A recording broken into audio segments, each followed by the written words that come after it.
انا فرحانه جدا ان انا النهارده جيت نفس المعرض اللي صورت فيه من كام شهر، معرض عن المساواه.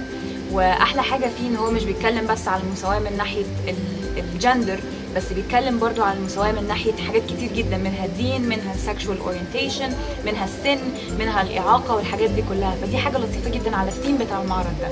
وفرحانه جدا ان انا الشهر ده او النهارده سبيشالي بكونتريبيوت للمعرض ده بفيديو انا عملته.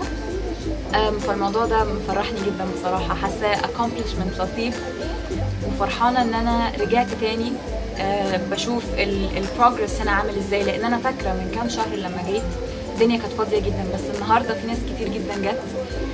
بس الحاجه اللي خدت بالي منها هو انه اغلب الناس اللي جت كبيره في السن شويه، فمش عارفه ليه بصراحه. ممكن ناس من سننا احنا ما يبقوش مهتمين بحاجه زي كده.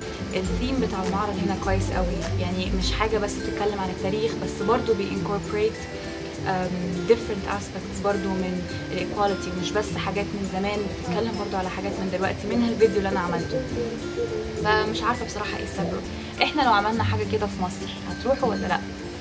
ولو عملنا فعلا حاجه كده في مصر تفتكروا ممكن مثلا نحط فيجرز زي مين؟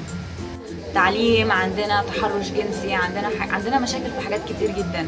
ولكن برضو ده مش سبب ان احنا نيأس.